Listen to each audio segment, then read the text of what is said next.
A buzz breaks the silence. I start aroused, pulled into consciousness against my own will.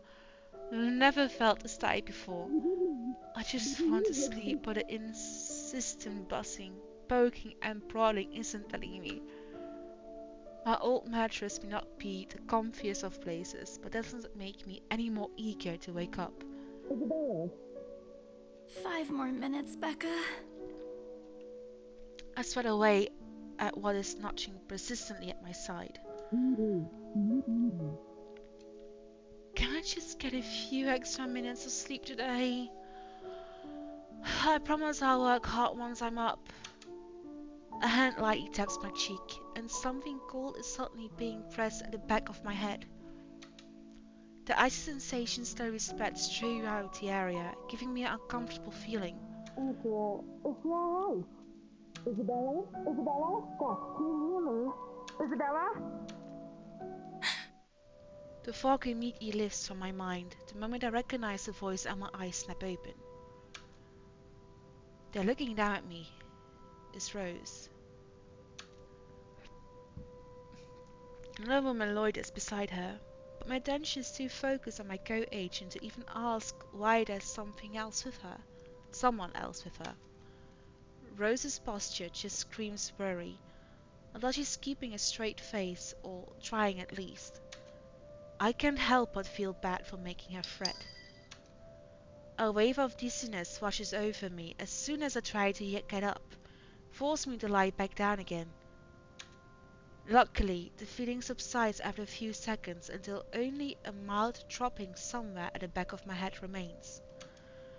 With a little assistance from Rose, I push myself upright. She hands me an ice pack and gestures for me to press it where I suspect a small bump has already formed. If the light ache in the area indicates anything. Alright, Isabella, where are we? The Ermengarde Mansion. Why? Ow, my head. And the date today? October 21st? Rose. Last one. Can you count to 15 in reverse order? 15, 14, 13, 12. No, that's wrong. Why are we doing this? She's just checking if your injury is in any way serious. This time, I curiously regard a woman standing beside Rose. It's impossible to overlook her, what with the way she towers over us. And here I thought Rose is already tall. Who is she anyway? One of the remaining cleaning crews? But with how primly dressed she is, I don't think anyone would want to clean in a suit. An expensive suit of that. The clothes alone must have already cost a fortune. Her eyes slowly shift between me and Rose, considering us with an almost unreadable expression before finally fixing a sharp gaze on me. I can't help but fold my arms protectively over myself as she does. She may be far from a cleaning crew, but she certainly looks like our supervisor during evaluation. Just do it, please. I eyed them both warily, but recite everything as she has asked. Rose releases a breath of relief once I'm done. You scared me for a moment there. I was about to call for an ambulance. Are you alright? Exasperation soon replaces the dull ache. The memory's little fuzzy bird. The attic? There was someone, Rose. In the attic. Someone? You mean a client? Oh, that's unlikely. It's probably just one of the cleaning crews. The boss sent a few of them back this morning for some last minute... No, not any of those. They're, I'm not actually sure. Wait, didn't I call you? You said you were in the attic when you answered. That's why I went there in the first place. Both Rose and the lady look at me like I've just grown out of head. Did I say something weird? Rose quickly casts an apologetic smile at the woman before the awkward silence stretches on further. It's her salesman smile, same one she taught me back when I was still a trainee. I should show this to troublesome clients or just avoid trouble in general, she advised. It's also the same one she gives me when I've done something particularly absurd that may cause us to lose potential sale. Her eyes are serious when she turns back to me. She takes both of my shoulders, gently squeezes it, and with as much patience she can muster. As much as I'd love to have gotten at least a heads up of your arrival, I didn't really get a call from you. You know, signal here is absolutely horrendous. I was in the garden earlier and couldn't even make a single call. Isabella, I'm going to ask again. Are you really all right? What happened? I don't know. It's all a bit blurry. I remember I was looking for you, but you weren't in the attic. And there's whoever it is. Then I must have tripped on a rug or something on the way down. Oh no. Do you think someone came in while you were out? You left the main door open. We are so going to get into big trouble if something gets stolen, Rose. Perhaps it is a concussion. Are you sure you feel fine? We could still call for an ambulance. I could cover for you. No, I'm fine. I'm okay, Rose. I can work. Wait. Hold your horses. Rose, I can't just miss an important sale because of a minor bump in the head. An extremely minor bump. I felt worse when I was a kid. This is nothing. Hey, me too. How about you? Besides, if I leave, you'll have to shoulder everything in the open house, alone. And in a mansion this big? Well, there's also the part where I may lose that bonus BRC promised, but that's completely beside the point.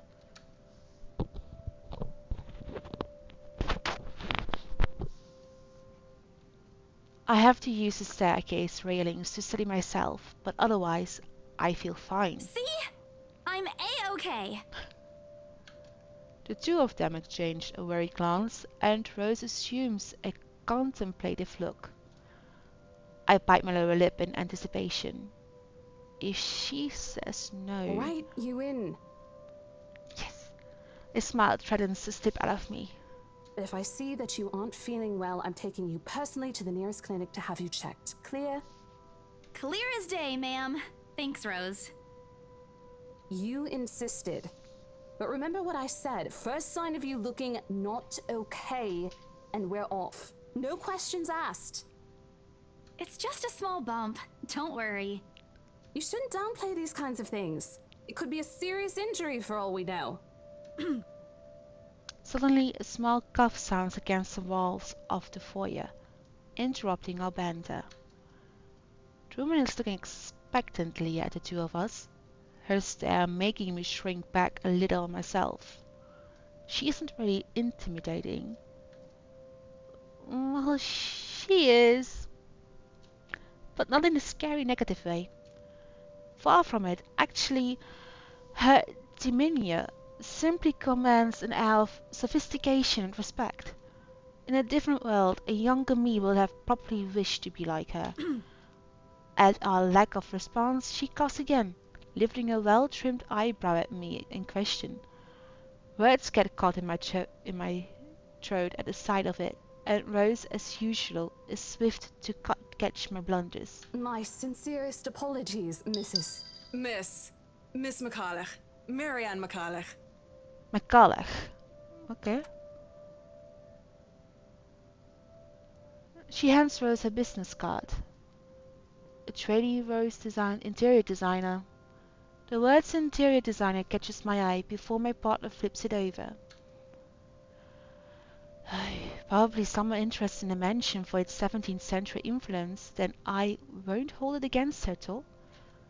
Despite the hearsay and remaining uninhabited for years, the mansion's original fittings and furniture have been kept completely intact and restored in pristine condition. So 400-year-old furniture. I suppose some people find that trip to the past feeling appealing. After all, with what it offers, this place could also be a haven for people looking to live somewhere with a classic historical charm. Miss McCullough, I'm Rose Cooper, and this is my partner, Isabella Santos. We're just ironing out a few things, but we'll be starting the tour soon enough. In the meantime, we've prepared some refreshments for you in the parlor while you're waiting. If you could please. Thanks. There's no need for it, though. I just dropped by for a quick survey of the place. I thought I should check the estate before I meet with the homeowners. Rose's confusion is impossible to miss when she glances at me, and return it with an equally perplexed look. And, against my better judgment, I put out the first question that comes to mind. I'm sorry. Homeowners? I should have kept my mouth shut. A flash of irritation crosses her face, but it instantly disappears under a mask of professional detachment. Yes. Hannah, right? She hired me to handle the interior design for their new home. This is the Ermengarde Mansion, right? It is, but... She pauses, possibly trying to find the right words to fix the awkward situation without offending someone. Suddenly Rose nudges me with her elbow.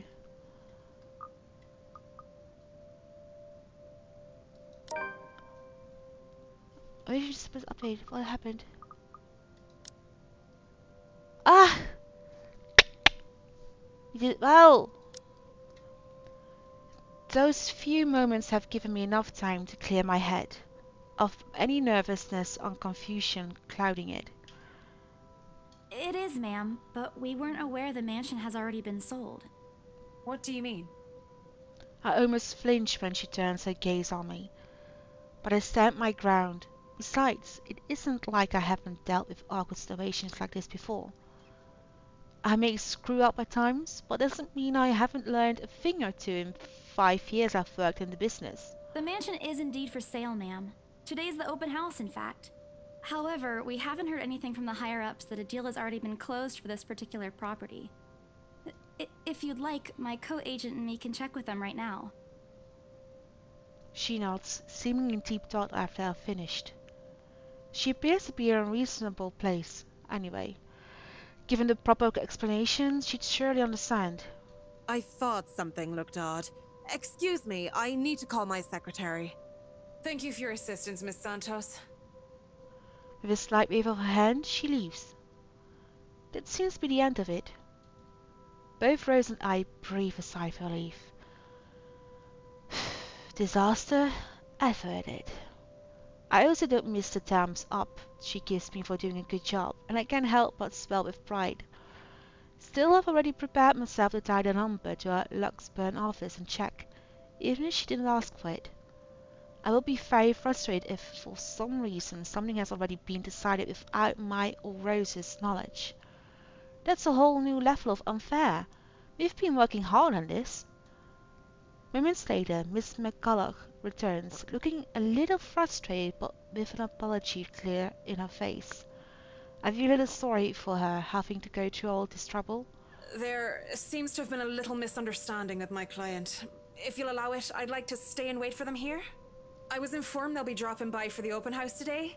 I figured it'd be a waste to just leave after that long drive. I might as well meet him here. Certainly. You could stay at the parlor in the meantime, ma'am. I'm sure it won't be long before our guests arrive. And, Isabella, I left a few documents in my car. You know where I keep those. Can you please get it for me?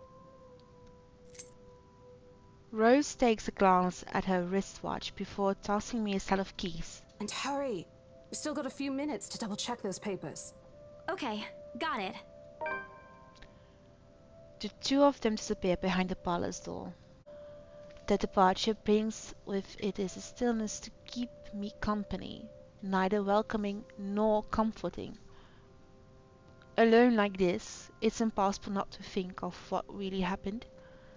I wish the memory isn't as elusive as it normally is.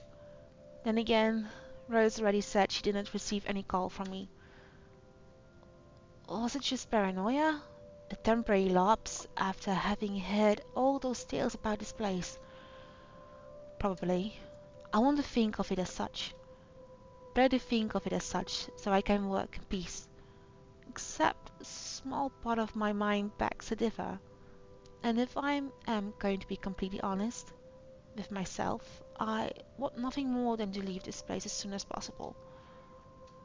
I don't know what's in this house, and I don't want to know. The keys Rose have just handed me dig into my palm, the jagged edges creating shallow ridges on my skin from how hard I'm clutching it. It's a reminder of what I still need to do and why I've taken this job in the first place. Hugging my blazer closer to my body, I exit the house to get what Rose has asked of me. Just a few more hours, Isabella. A few more. Sell the house, get the money.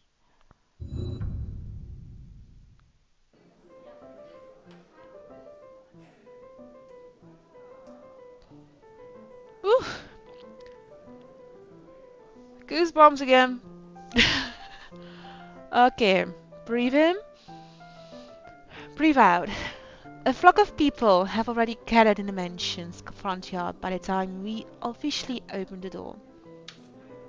I'm not sure whether I should feel baffled or underdressed, standing in their presence.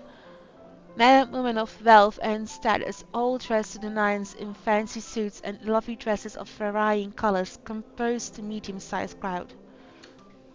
Their necks, arms, and fingers are adorned with silver and gold, glinting in the afternoon sun. Some even have ridiculously fancy feathered hats on their heads. I really hope there aren't any magpies living nearby like in the stories. Those birds will have a field day in this. They are murmuring among themselves, looking at the state facade appraisingly, with some arguing about whose mansion has the superior architecture. But most of it stops as Rose calls for their attention. They don't look too pleased about being ordered around, but what can you do about it? Ladies and gentlemen, I'm Rose Cooper, and this is my partner, Isabella Santos. We'll be taking a tour of the mansion in 2 groups. Please make sure you filled up our sign-in forms before joining a specific group. Those who want to look around the first floor, please follow my partner. I'll be guiding the ones who wish to see the ground floor. Hearing this, if you wanted to me, they are mostly old ladies who seem daunted at the idea of climbing out those stairs. Miss McGowan also joined our group, but what really catches my eye is the elegantly dressed pair she approaches. It's so nice to finally meet you!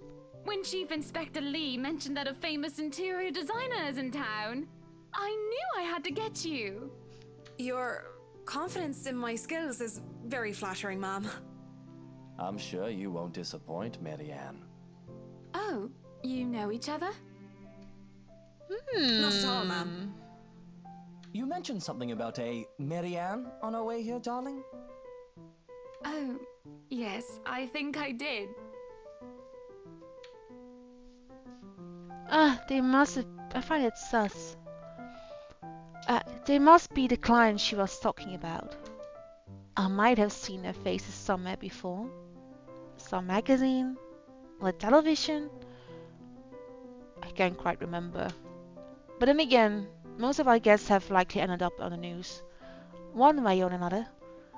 I won't be surprised if these 2 already have. For people who are popular at all, they aren't dressed as loudly as the others, and in their simplicity the couple stands out. The woman in particular is stunning enough to turn the heads of most people in my group, especially the men with wandering eyes. Hey, eyes to yourself, matey. You can look, not touch, but most eyes to yourself. The guy standing beside her doesn't seem to mind though. And if I'm going to be a bit bolder with my assumptions, I'd say he's basking in attention. Both of them, in fact. I think they are brother and sister, if it wasn't for the public display of affection. The matching rings on their fingers just cement the fact that they are indeed a couple. Whatever. Couple or not, what's important is we get this deal closed, before the current owners can even think of cancelling the listing. I just hope one of the people in my All Roses group is brave and generous enough to buy this mansion. And so, with papers in hand, I lead the way. When they aren't whispering among themselves or going ooh and ah over one thing or another, they ask questions. From how the restoration process went to the history of place, I answer them all, more than happy to talk about the art pieces and architecture mostly. However, I'm careful not to mention anything about the urban legend. About which you saw the attic? Not a good material for a sales talk. Even the entire population of Luxbourne knows about it. Some of the furnishings here are actually the 17th century originals, all of which have undergone a painstaking restoration process just to return its original beauty. Even the glass thing. Colorful ones.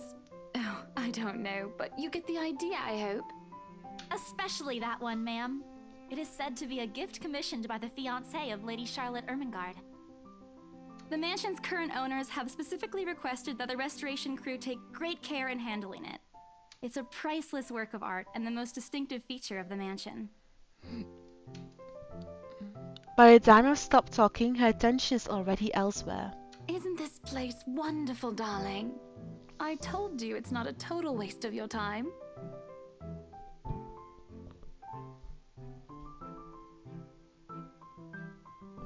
I don't know. Isn't it a bit too small?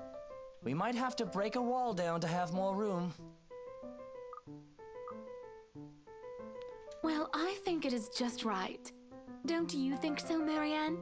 It is splendid, ma'am. But isn't it a little too early to make plans when no deal has been signed yet? Never mind that. It isn't going to be a problem. We've got a wonderful legal team to handle everything. Start taking notes, though. I think I've got a few things I want changed before we move in. The rest of their conversations get lost in the chatter of our companions. I don't want to make any assumptions yet, but their sheer interest is enough to give me some semblance of hope. Please let this guy be the one. Eventually our group reaches the kitchen. Ooh. Much like the rest of the house, a great deal of effort has been put in retaining the room's classical appeal. I think it looks lovely. The open heart at the end of the room in particular looks amazing, like the ones I've only seen in fairy tale books. And mad props to the cleaning crew. Seriously, after overhearing hundreds of their complaints about the soot and tar staining to the bricks and how much of a pain in the ass cleaning this will be, they still managed to pull this off. Or make it look presentable at least. The highlight of the room, however, is what's underneath this hatch here. Oh, don't say anything yet. An underground wine cellar. This is the first time a guy in grey speaks up. Mr. Luke Wright? My memory supplies from the forms they signed earlier. His sudden attentiveness catches me off guard. Since the start of the tour, only his wife has shown any form of genuine interest in the place. But this time, something lights up in his eyes at the mention of the undercroft. What's so interesting about a basement? I really understand rich people sometimes. Me neither. I'm terrified for basements. Right now, he just gives me the impression of a child who has seen what he absolutely wants for Christmas. I've always found it cute whenever I see children act that way. My youngest siblings especially. I'm a grown man. It's almost funny. Yes, sir. It could house around 7,000 to 11,000 bottles of wine. Truly. And the room, how was it built? The bricks that were used to build the cellar had been carefully picked for the purpose of maintaining and preserving a constant temperature and humidity in the room. It's a good place to keep your private collection in if you have one, sir. It keeps the corks in good condition. Oh, love. Didn't you say before that you wanted to make your own personal vineyard? Perhaps you could start one here. You know we're going to need space for that, darling. And this isn't big enough? If it's space you're worried about, sir, the Ermengarde Mansion sits on a 46-acre lot. There's plenty of room for it. We were told that the original owners had a horse stable built here before, too. There's a contemplative expression on Mr. Wright's face, but he doesn't say anything. His wife, however, seems really pleased that he has started to show interest, if only a little. I smile to myself. I may not completely understand how these people's mind work, but I sure as hell know how to spot a buyer with sincere interest. Score! I can't wait to tell Rose. The rest of the tour goes by without a hitch. After more than a half an hour, we're able to cover almost every room on the ground floor, and we're heading to the parlor. Funny, the first time PRC has had us survey the property. Funny, the first time PRC had us survey the property, I kept complaining to Rose how big it is. Now, I can't even bring myself to care, no matter how much my feet hurt. Maybe this is just my excitement over a possible sale. When we reach the parlor, however, an odd feeling washes over me. It starts off as small goosebumps on my skin, a feeling of being watched intently, whispers in my ear, and shadows dancing lurk in the corner of my vision. Dark silhouettes that are gone when I turn to look. A chill sits down my spine, making me feel sick, and I start to break out in cold sweat. I can't do this. I need to sit down for a moment. The old ladies in the group have been requesting for a break anyway. If I can just... Excuse me, everyone? We will be taking a 15-minute rest here before we visit the first floor. In the meantime, please help yourselves to the refreshments and snacks we've prepared. If anyone has any questions, feel free to approach me. I'd be happy to help you.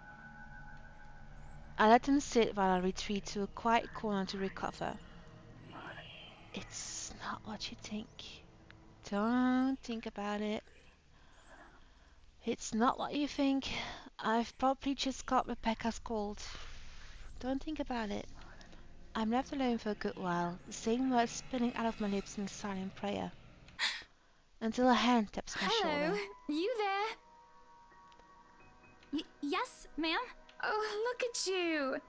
Having to show a group around a mansion this big must be exhausting. Not a problem, ma'am. I'm just doing my job. What a hard worker! Anyway, Isabel, right? She's so pretty, and I like her necklace.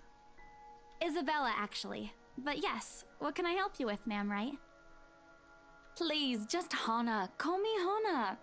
I just wanted to ask, how soon are we able to move in? My brain completely stops. The sick feeling plaguing me suddenly gone, replaced by utter bewilderment. Is this a joke? She looks at me expectantly as I struggle to come up with an answer. Wait, ma'am, you see, but we haven't even negotiated a price yet, ma'am. We haven't even finished touring the rest of the mansion. A sale would be great and all, but... She stops me from speaking any further, and puts her hand on my shoulder. For a moment, with her tight smile, she looks as if she has tasted a particular sour lemon.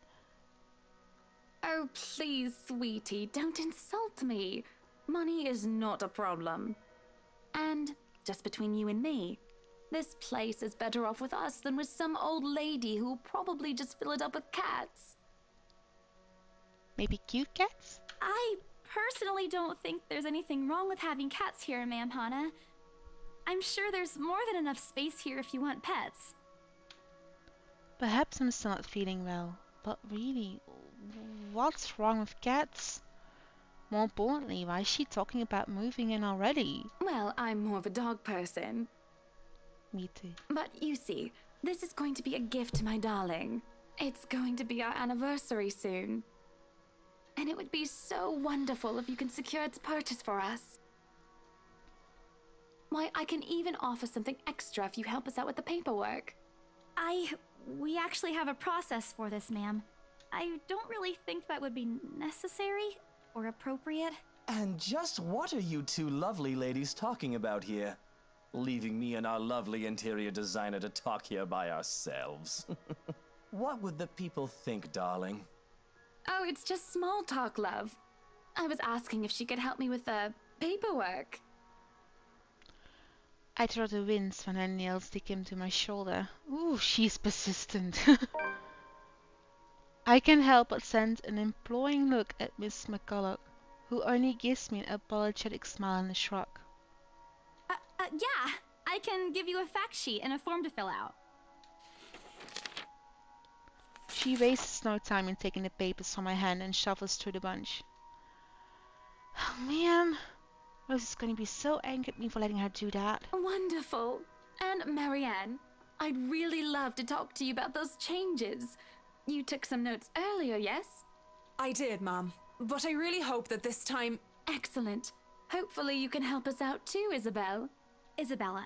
Right. It's a lovely name, Isabel. Isabella! It's Isabella. Yes, that's great. We'll be more than happy to put in a good word to your superiors too, and... What's this?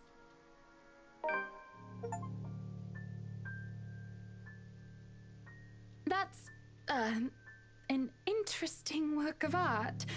Not to my taste, though. I'm sorry. Huh? For what? Darling, Buttercup, art is a complete overstatement for this garbage. It looks like a cheap prop from a D-list horror film. Shush, love. Let the girl do what she pleases with, what do they call this? She found the letter? Oh, forget about it. At the very least, it's not as dreadful as the one art exhibit I was forced to attend last month. You should have seen it, Marianne. Even you would have been appalled. But I'm sure you'll know what to do with our walls once we get started. I highly doubt it is as bad as you say, Ma'am. Nevertheless, you can be assured that my team will only pick whatever suits your tastes. Nothing of this chain letter sort, of course. It has to always work with a palette. I'm quite sure chain letters these days don't come in this form. What do they mean? Rose and I double-check everything. Are their papers I handed not enough? I want to ask what I did wrong. I don't want to mess this up. But with the way Ma'am Hannah's leading the conversation, I'm afraid exactly what will happen if I do interrupt her. That's good to hear. See, darling, isn't she an absolute delight to work with? I can't wait to see how this place will look when she's done with it. Oh, you don't have to tell me that, Buttercup. A smile is back on her face and she turns to me and hands me a strange piece of paper. I would still put it away if I were you, though. Otherwise, people might get the wrong impression. Anyway, as I was saying... I don't hear the rest of what she says after that. I can only stare down at the paper, at the letter in my hands. The sides crinkle in my grip and my breathing grows labored. Dread quickly fills my Isabella? mind. Isabella? Are you alright? You're looking pale. I didn't even notice when Rose's group joined us in the parlor. I want nothing more than to say that, no, I'm not alright.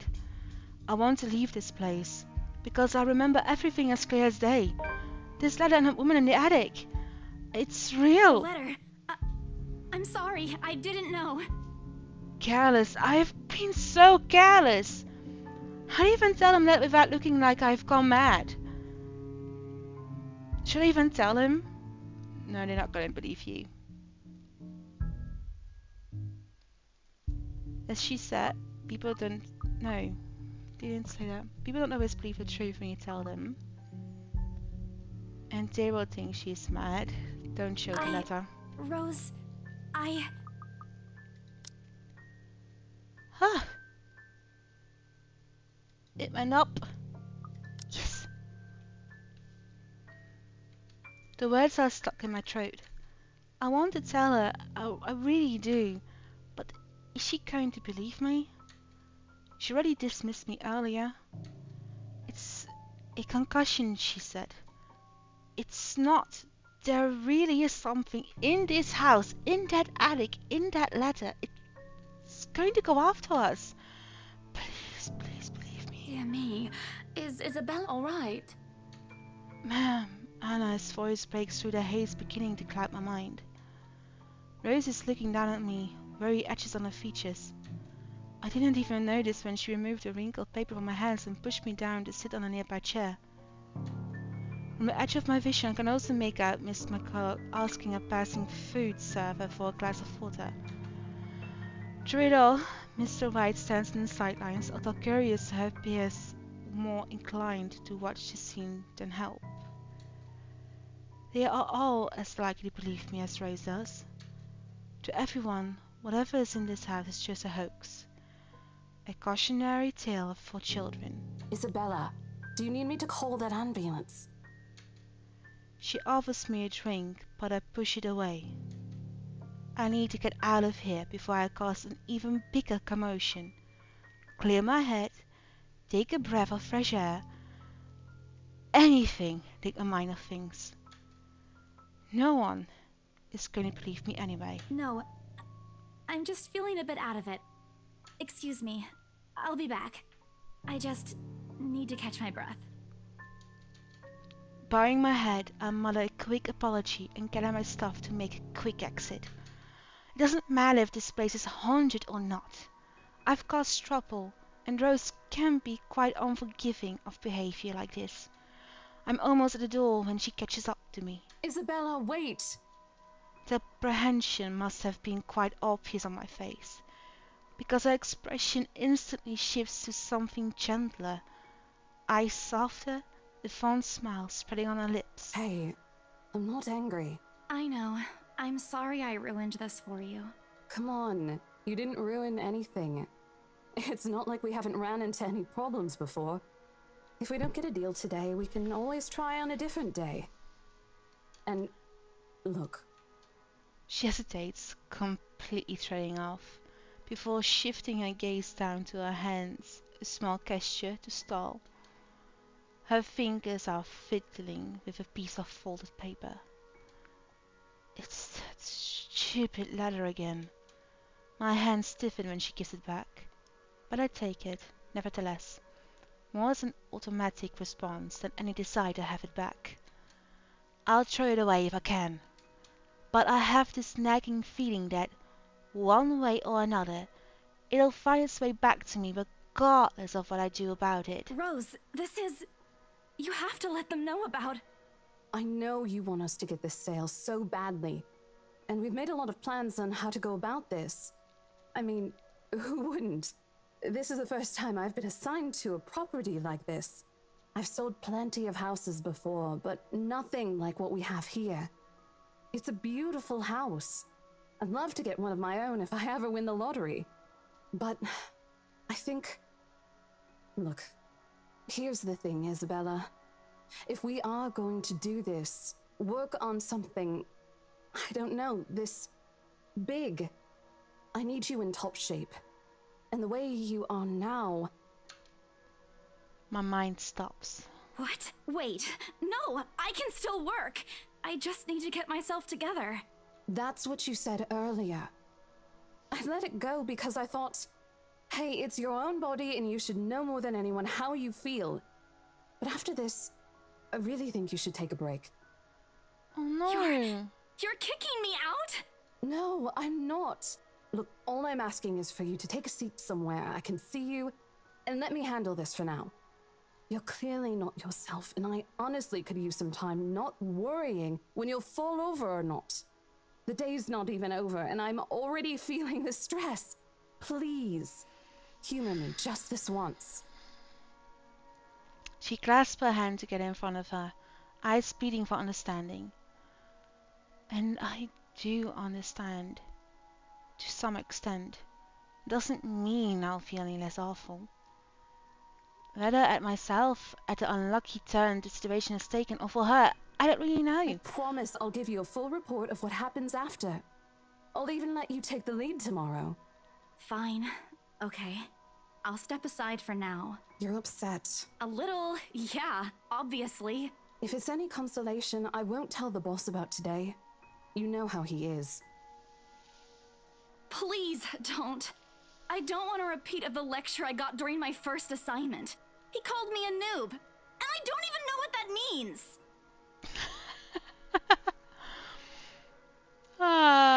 Well, I think we know what noob means. At the memory, you both burst into helpless giggles, earning us strange looks from the guests milling about the door. Talking and laughing like this, it's easy to forget any mishaps that happened. Little thing you learn to appreciate, I guess. Little things. So, are we good? I'm still not okay with it, but Rose has a point. It's better for me to step out of this one I for won't now. be able to help you anyways if I keep getting distracted like this. Maybe I'll just take a walk outside or something while I wait for you to wrap things up. Please, just stay put. I insist. I'm not an invalid, Rose. You clearly have not seen how you looked earlier. It's not that bad. Color hasn't even returned to your cheeks yet.